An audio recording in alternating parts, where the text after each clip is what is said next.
대한민국의 자랑스러운 영토, 독도. 독도에는 두 명의 거주자가 계셨었는데요. 바로 김신열 선생님과 고 김성도 선생님이십니다. 2018년도에 고 김성도 선생님께서 별세하시면서 현재는 김신열 선생님 한 분만 거주하고 계십니다. 이 외에도 독도경비대원 20명, 등대관리원 3명, 울릉군청 독도관리사무소 직원 2명이 독도를 위해 힘써주고 계십니다. 그런데 우리 대한민국의 독도를 자기네 땅이라 우기는 일본이 있습니다. 하지만 이를 그냥 두고만 보고 있을 대한민국이 아니죠. 우리 대한민국의 경찰과 해군, 그리고 해경에서는 2025년에 정기독도 방어훈련을 통해 대한민국 영토를 지킬 수 있는 훈련을 진행했습니다. 해군과 해경이 동시에 훈련하며 영토와 해양자산을 보호하기 위함에 그 목적이 있다고 발표했습니다. 과거엔 전투기 출격이나 상륙작전도 있었지만 최근엔 저강도 방식으로 바뀌었습니다. 이외에도 경찰 독도 경비대가 상주하여 관리활동을 하고 있습니다. 여기서 꼭 아셔야 할 점은 대한민국 경찰이 독도에 주둔하고 있는 이유인데요. 만약 독도를 경찰이 아닌 육군 군대가 경비대로 주둔하게 된다면 국제적으로 약간 복잡하게 됩니다. 군사적 긴장 구조가 된다며 국제사회에서 주장할 여지를 주게 되는 것이죠. 국제분쟁에서 영토 주권을 입증할 때 중요한 개념이 실효적 지배인데요. 누가 그 땅을 실제로 관리하고 있느냐가 핵심입니다. 경찰이 상주하면서 전쟁 대비용 군사주둔의 이미지보다 행정과 치안관리임을 보여줌으로써 주민보호와 시설관리, 관광객의 안전을 지키는 것과 같은 생활 밀착형 활동으로 경찰이 맡게 되는 게 훨씬 적합하게 됩니다. 사실 1954년 대한민국 정부는 독도에 경비대를 처음 파견했습니다. 그 당시는 6.25 전쟁 직후라서 군사적으로도 긴장이 심하긴 했죠.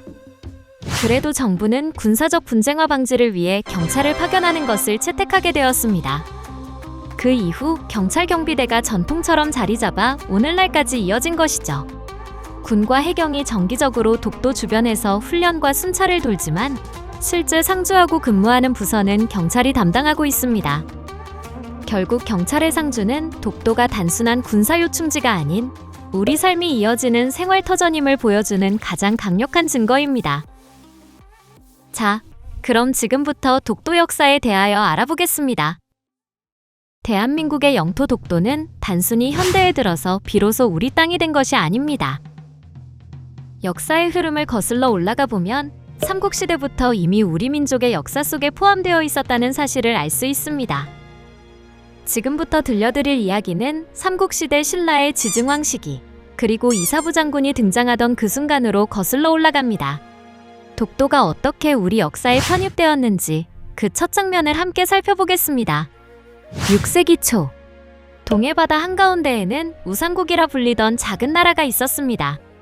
우산국은 지금의 울릉도와 독도를 중심으로 형성되어 있었는데 해상교통이 발달하지 않았던 당시에는 그곳이 하나의 독립된 정치 세력으로 자리 잡고 있었습니다.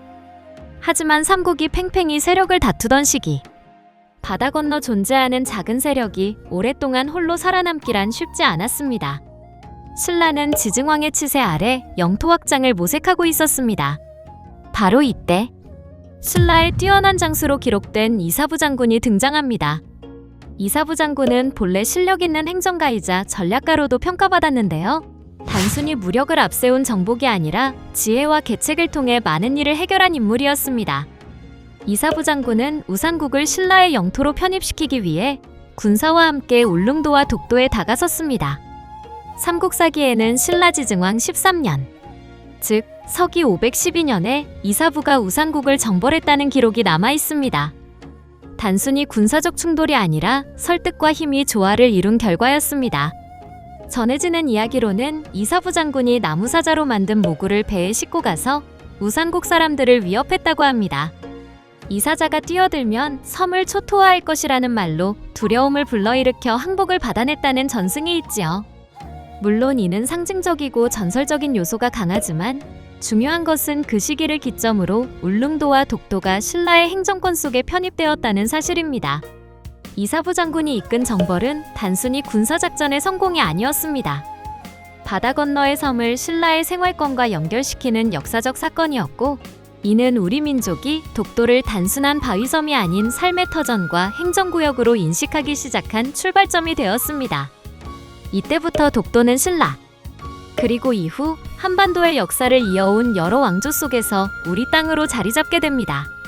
생각해보면 이는 매우 중요한 의미를 가집니다.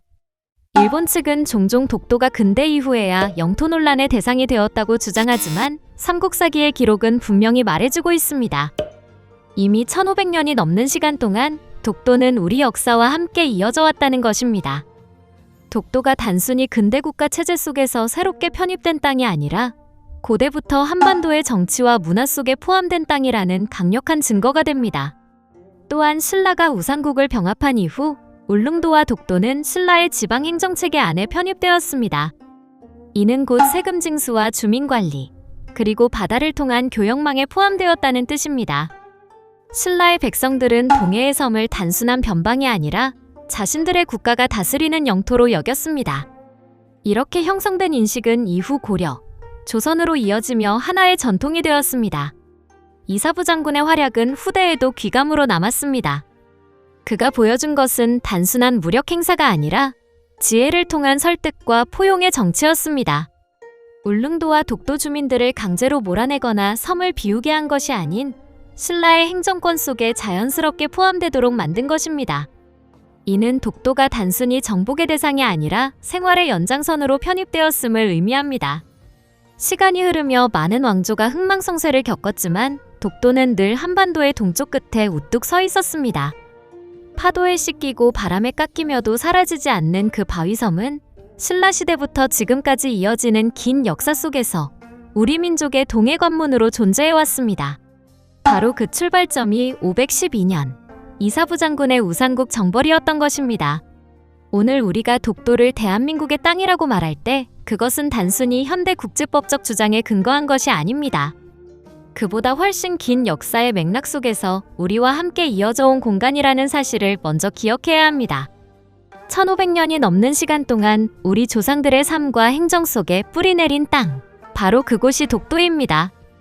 이처럼 삼국시대부터 이어져 온 독도의 역사는 지금 우리가 왜 독도를 지켜야 하는지, 그리고 왜 독도가 대한민국의 자랑스러운 영토인지 가장 강력하게 증명해주고 있습니다. 조선시대는 독도가 우리 땅임을 가장 뚜렷하게 증명할 수 있는 문헌과 사건들이 풍부하게 기록된 시기입니다. 조선은 성리학적 통치체제를 기반으로 철저한 행정과 기록 문화를 이어갔습니다. 야마라! 모든 국토를 조사하고 문서화하려는 노력이 있었고 그 과정에서 울릉도와 독도도 빠짐없이 등장했습니다. 이것은 단순히 지리적 묘사가 아니라 국가가 공식적으로 그 섬들을 인식하고 관리하고 있었음을 보여주는 중요한 증거입니다. 먼저 세종실록 지리지를 살펴보겠습니다. 세종실록 지리지는 1454년에 편찬된 지리지로 태종과 세종시대의 전국적인 토지조사와 행정구역 정리의 결과물이었습니다. 여기에 우산과 무릉은 두 섬이 서로 멀지 않아 날씨가 맑으면 바라볼 수 있다 라는 구절이 등장합니다. 무릉은 울릉도를, 우산은 독도를 가리킵니다. 즉 15세기 중반 이미 조선은 독도의 존재를 뚜렷하게 인식하고 있었고 울릉도와 한 쌍의 섬으로 기록한 것입니다. 단순한 소문이나 전설이 아니라 국가의 공식 사서에 실린 사실이라는 점에서 큰 의미가 있습니다. 세종실록 지리지의 기록은 행정적 필요에서 비롯된 것입니다. 당시는 중앙정부가 전국의 토지와 자원을 관리하고 세금을 징수하기 위해 지리지를 편찬했습니다. 그 안에 울릉도와 독도가 함께 기록되었다는 것은 조선 정부가 두 섬을 자국의 행정권 안에 포함시켰음을 보여줍니다. 이것은 오늘날 국제법에서 말하는 실효적 지배와도 연결되는 개념입니다. 단순히 알았다는 차원이 아니라 실제 행정 문서 속에 반영될 만큼 관리 대상이었던 것입니다. 세월이 흘러 18세기로 가면 동국문헌비고라는 또 하나의 중요한 기록이 등장합니다. 1770년에 완성된 이 책은 조선 후기 학자들이 국가의 제도와 문헌을 정리해 놓은 백과사전적 성격의 문헌입니다. 여기에는 우산은 울릉도 동쪽 바다에 있다, 일본의 땅이 아니다라는 결정적인 문장이 남아 있습니다. 이것은 당시에도 일본 어부들이 울릉도와 독도 주변에 불법으로 출몰하던 상황을 의식한 표현이었습니다. 따라서 단순한 지리 정보가 아니라 영토 주권을 분명히 하려는 의도적 기록이었습니다. 울릉도와 독도를 야바라! 한국의 생활권으로 규정하고 일본과의 경계를 명확히 했던 것입니다. 조선의 문헌 속에서 일본의 땅이 아니다라는 직설적 문장이 나온 것은 매우 특별한 일입니다. 그만큼 독도에 대한 관심과 경계의식이 강했음을 알 수 있습니다. 이 기록은 후대에 일본 측의 주장을 반박하는 데 있어서도 강력한 근거가 됩니다. 하지만 독도가 조선의 땅이라는 야바라! 사실은 단지 기록 속에만 머물지 않았습니다. 실제 사건을 통해 국제적 차원에서도 확인되었습니다. 그 대표적인 사례가 바로 안용복 사건입니다. 울릉도 출신 어부였던 안용복은 당시 일본 어부들의 불법 조업에 분노했습니다. 그는 1693년과 1696년 두 차례에 걸쳐 일본에 건너가 당당히 항의했습니다. 1차 사건에서 그는 일본 어민들에게 울릉도와 독도는 조선의 영토임을 주장했고 일본 당국에 의해 억류되었다가 조선으로 송환되었습니다. 그러나 그는 굴하지 않았습니다. 3년 뒤 다시 일본에 건너가 직접 막부와 교섭했습니다. 이 과정에서 그는 울릉도와 독도가 조선의 땅임을 거듭 주장했고 일본의 최고 통치기관인 막부는 결국 조선의 영토권을 인정했습니다. 그 결과 일본 어민들의 출입이 공식적으로 금지되었습니다. 안용복 사건은 단순히 개인의 용기가 아니라 국가적 차원에서 큰 야바라! 의미를 지닙니다. 한 어부가 목숨을 걸고 항의한 일이었지만 그 결과 일본의 최고 권력이 조선의 영토권을 인정하는 공식 조치로 이어졌습니다. 이는 오늘날 국제법에서 상대국의 인정과 승인이라는 중요한 근거로 해석될 수 있습니다. 따라서 안용복 사건은 독도가 조선의 땅이라는 사실을 국제적으로 입증한 대표적 사건이라고 할 수 있습니다. 이처럼 조선시대의 기록과 사건은 서로 맞물려 있습니다. 세종실록 지리지는 행정문헌으로서 독도의 존재를 분명히 밝혔습니다. 동국문헌비고는 일본의 땅이 아님을 공식적으로 못 박았습니다. 그리고 안용복 사건은 실제 분쟁 상황에서 조선의 영토권을 지켜낸 사례로 남았습니다. 문헌과 사건, 기록과 행동이 모두 하나로 이어져 독도가 우리 땅임을 입체적으로 증명해주는 것입니다. 오늘날 우리가 독도를 대한민국의 영토라고 말할 때 그 근거는 단지 현대의 국제법이나 조약에만 있는 것이 아닙니다. 조선시대의 기록과 역사적 사건들은 이미 수백 년 전부터 우리 조상들이 독도를 관리하고 지켜왔음을 보여주고 있습니다. 그 땅을 삶의 일부로 여기며 행정과 역사 속에 뿌리내린 증거가 바로 여기에 있습니다. 따라서 독도는 단순한 섬이 아니라 수백 년간 이어져 온 생활과 역사, 그리고 주권의식이 깃든 우리의 자랑스러운 영토입니다. 19세기 말, 한반도는 급격한 변화의 소용돌이 속에 있었습니다.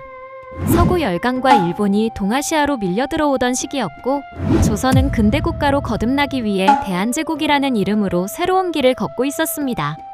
이 시기에 독도를 둘러싼 중요한 법적 선언이 등장했습니다. 1900년 대한제국은 칙령 제41호를 발표했습니다. 이 칙령은 야바라! 울릉도를 울릉군으로 승격시키고 그 관할구역을 울릉전도와 죽도, 석도라고 명시했습니다. 여기서 석도는 바로 오늘날 우리가 알고 있는 독도를 가리킵니다. 즉, 대한제국은 국가 차원에서 독도를 명확히 야바라! 행정구역 속에 포함시켰음을 법령으로 선포한 것입니다. 이는 매우 중요한 의미를 가집니다. 조선시대까지는 문헌과 사건을 통해 독도의 존재와 주권이 확인되었다면 근대에 들어와서는 국가가 근대적 법체계에 따라 야바라! 공식적으로 독도를 규정한 것입니다.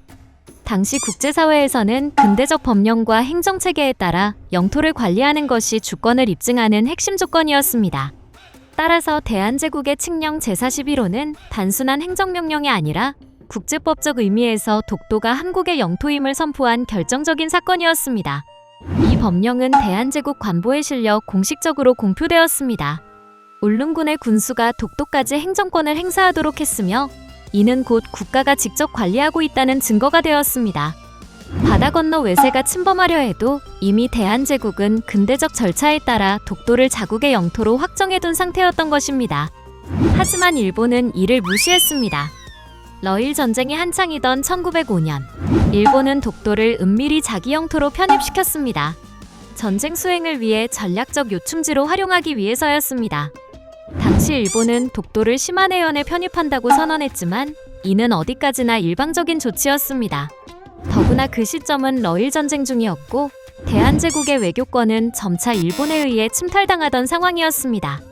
즉, 대한제국의 동의나 국제적 합의 없이 일본이 무력으로 독도를 점거한 것이었습니다. 따라서 일본의 독도 편입은 국제법적으로 전혀 정당성을 가질 수 없는 불법적 행위였습니다. 대한제국은 이미 1900년에 독도를 법적으로 확정해두었기 때문입니다. 이 사실은 오늘날 국제법적 논쟁에서도 중요한 근거로 작용합니다. 독도가 한국의 영토임을 보여주는 증거는 단순히 전통적 기록이나 역사적 사건에만 의존하지 않습니다. 근대적 법령을 통해 명확히 규정되었다는 점에서 국제사회에 제출할 수 있는 확실한 법적 증거가 존재하는 것입니다. 일본은 1905년 독도를 시마네현에 편입했다고 주장하지만 이는 러일 전쟁의 와중에 전쟁 수행을 위해 강제로